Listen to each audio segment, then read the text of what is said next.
So, what's teen vaping really doing to the developing brain? It's a huge question, maybe one of the biggest public health mysteries we're facing right now. In this explainer, we're going to dive deep into the latest neurobiology to see what's actually going on in there. All right, let's get into it. You know, for a while there, it really felt like we were winning the fight against teen smoking. I mean, the numbers were dropping like a rock. But then, vaping showed up. And just like that, it introduced nicotine to a brand new generation. And we're not just talking about regular nicotine levels here. Some of these vapes deliver way more than a classic cigarette, and it's all wrapped up in these sweet, candy-like flavors. And yeah, you can bet the scientific community is paying close attention. As these researchers point out, the fact that vaping is so incredibly popular with teens, well, it makes figuring out what it does to the brain a top priority. It's just super urgent. And that right there, that's the real question we're tackling today. It goes way beyond just, oh, it's addictive. Scientists are digging deeper, asking something much more fundamental. Is this constant, early exposure to super potent nicotine actually causing permanent physical changes to how a teen's brain is built? Okay, so to really get the risk here, we first have to understand the place nicotine is invading. And believe me, the teenage brain is a totally unique environment.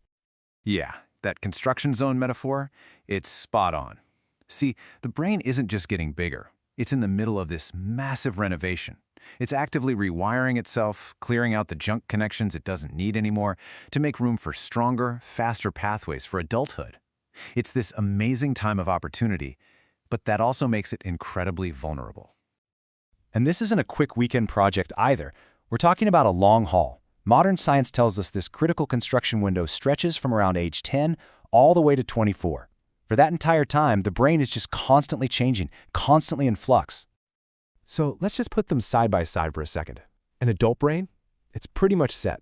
It's stable, resilient. But the teen brain, it's a whole different story. Its defining feature is that it's malleable, like clay. It's built to learn, to adapt, to change. But that exact same feature is what makes it so vulnerable to being pushed around and reshaped by powerful chemicals. All right, so now let's bring the villain into our construction zone, nicotine. Think of it as a master chemical impersonator. It knows exactly how to trick the brain's communication systems, and it does it with scary precision. So, in your brain, you have this natural chemical called acetylcholine. Let's just call it ACH. It's crucial for stuff like learning and paying attention. Well, nicotine's chemical shape is so freakishly similar that it acts like a skeleton key. It can fit into the same locks as ACH. But here's the thing, it doesn't just gently unlock the door, it kicks the door right off its hinges. Okay, but here's where it gets really wild. It's all about the timing. The very receptors that nicotine targets, they are at their absolute highest number during the teenage years.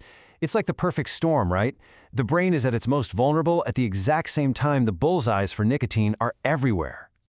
So this whole hijacking process happens in a few steps. First, you've got your normal brain signal doing its thing. Then, bam, nicotine shows up. It mimics that signal but does it so intensely that it just overwhelms the system. And that overload triggers this huge, unnatural flood of dopamine. You know, the feel-good chemical. This basically trains the brain to want more and more of the very chemical that's tricking it. And make no mistake, this isn't just a temporary thing. This isn't a one-and-done deal. The science is crystal clear on this. When this hijacking happens over and over again during that critical construction phase, it leaves behind permanent changes, actual scars on the brain's wiring. And we're not just talking theory here. We can see the results. Study after study has shown that using nicotine as a teen is a powerful predictor of serious mental health challenges later in life. We're talking about higher risks for depression, anxiety disorders, and even a bigger chance of struggling with other substance abuse down the road. And this is so important to get. These behaviors, they aren't just in your head. They are the direct result of physical, measurable changes to the brain itself.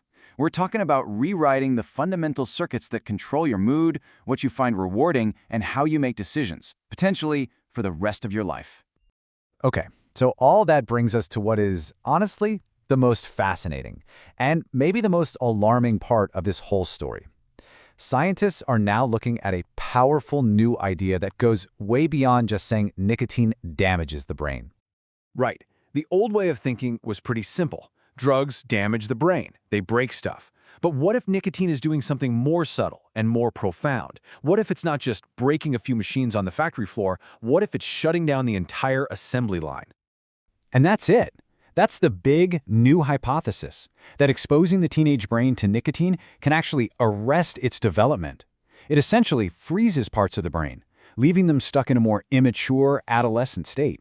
It doesn't just mess with the process, it can bring it to a screeching halt. And this is the evidence that is just so compelling.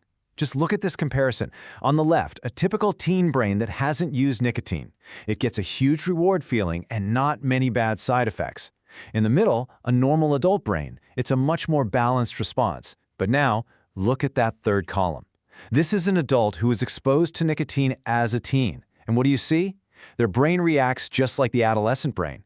The reward signal is still super high, and the negative effects are still low. Its reward system is essentially frozen in time.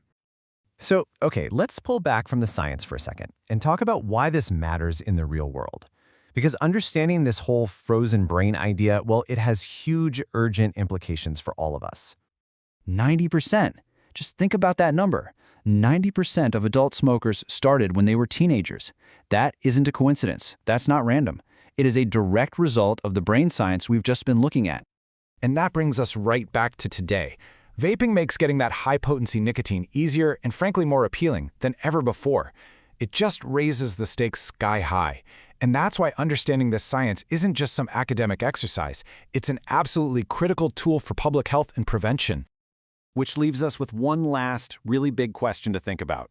With millions of teens vaping right now, are we accidentally creating a future where a whole lot of brains are, in a very real sense, frozen in adolescence? A generation where the construction project never quite got finished? It's a scientific mystery that's playing out right in front of us, and all the research we have so far tells us it's a risk we absolutely cannot afford to ignore.